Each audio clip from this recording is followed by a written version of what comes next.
happy to see you really after yesterday, which was really a hectic day around the country, as you are aware, as the nomination court said yesterday. We followed up yesterday on what was transpiring throughout all our provinces, and I'm happy to say generally everything went well, and we are pleased with the entire process.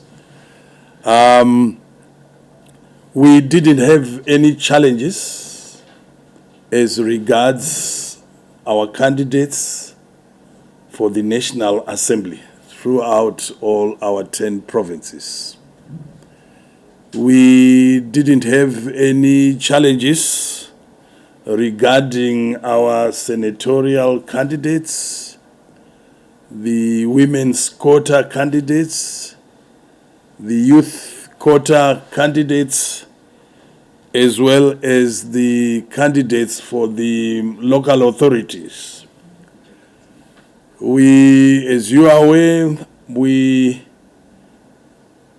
this time around, we also have an added bonus in terms of our local authority, where we had 30% quota in the local authorities. And we didn't have any challenges in all these categories. Now, this has been a very smooth operation, and I think there are a number of factors that contributed to that.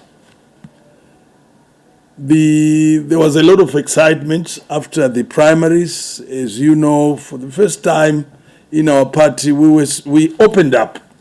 We had the system of really allowing whoever met the requirements as stipulated in the guidelines and to come forward and participate. So you had a lot of new faces, a lot of young people, a lot of women participating.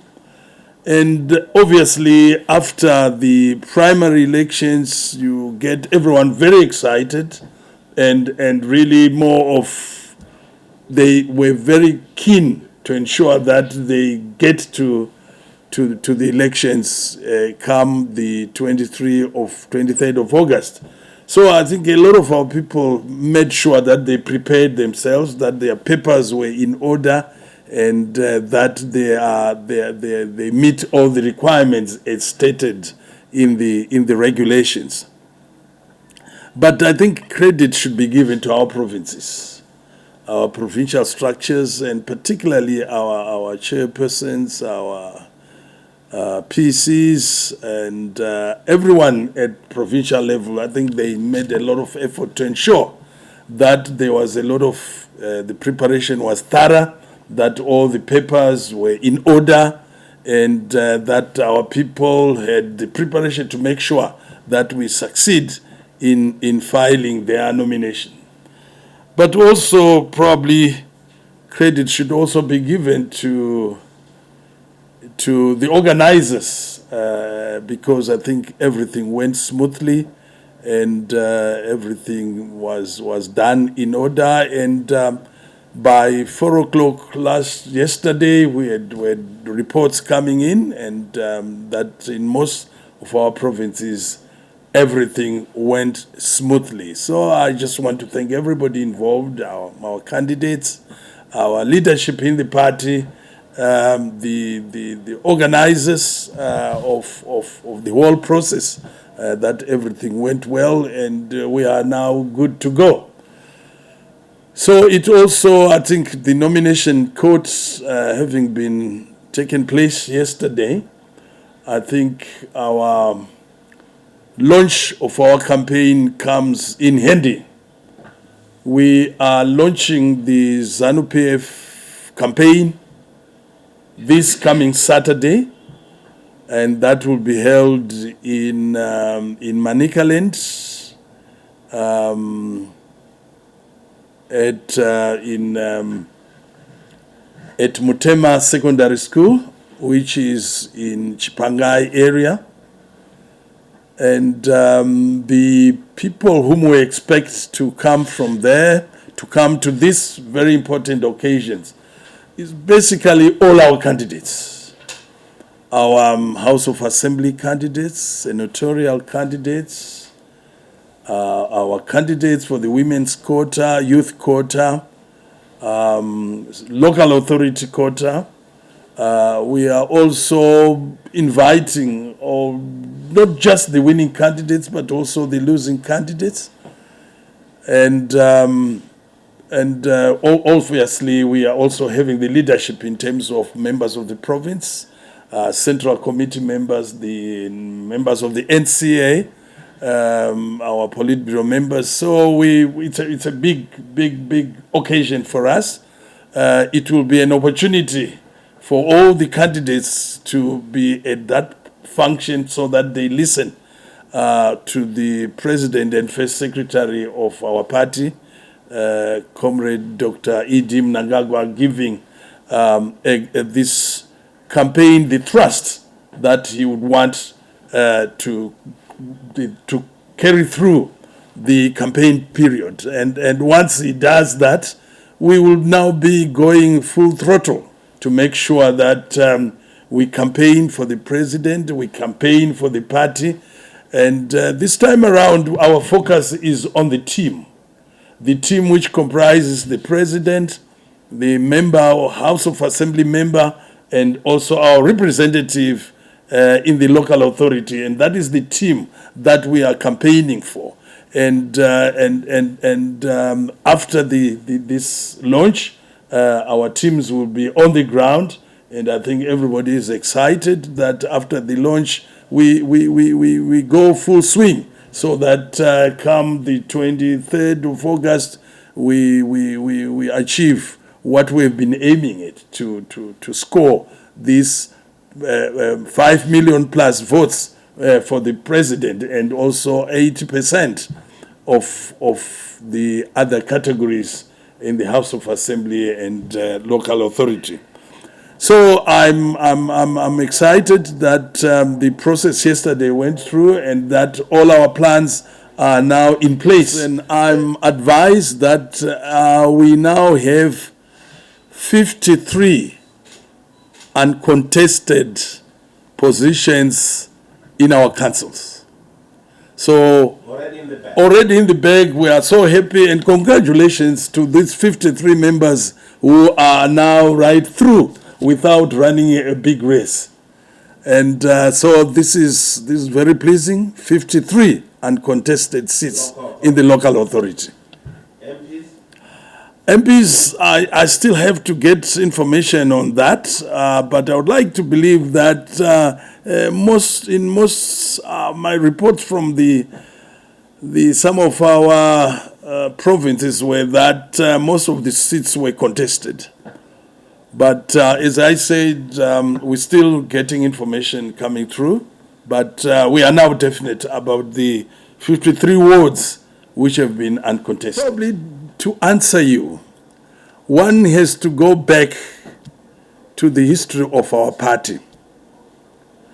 You had people who were probably quite holding very senior positions in Zanu PF and doing well in terms of making contribution to the party and having gone through the rank and occupying senior positions.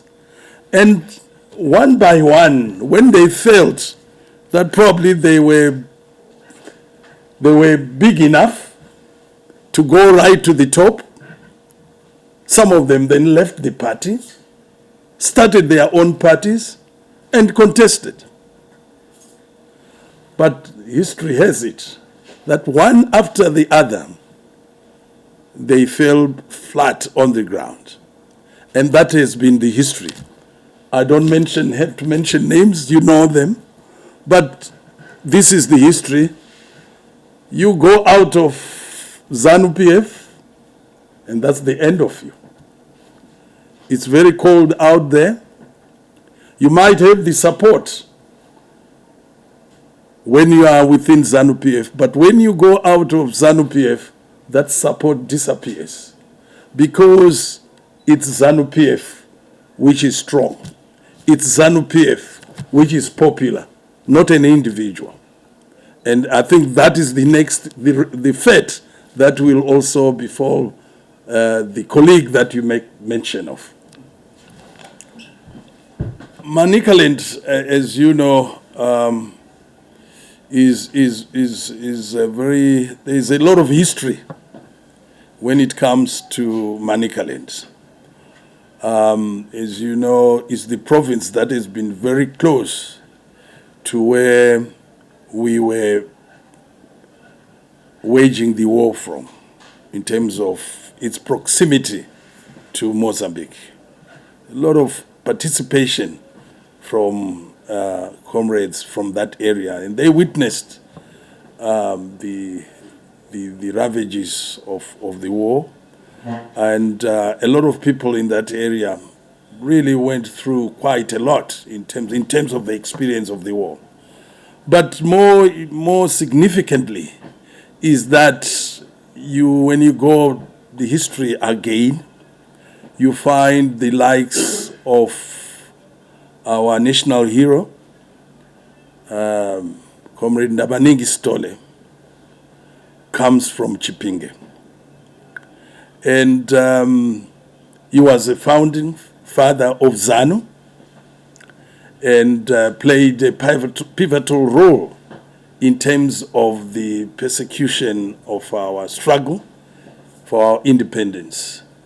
And that the president, in his wisdom, and the party decided to honor him posthumously as a national hero.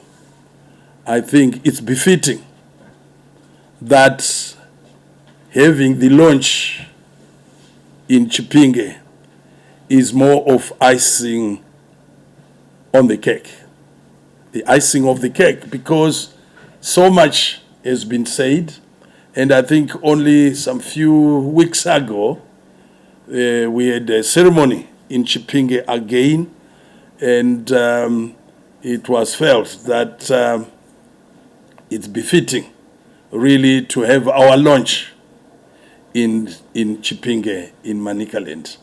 And I think after the official deliberations on Saturday, we were also having a musical gala to crown everything, and I think it's befitting that this occasion is taking place in Chipinge. And there's a lot of excitement and from the participants there, and we expect a lot of people coming from Chipinge itself. And we are so excited that this is happening at a time soon after we also celebrated this important event.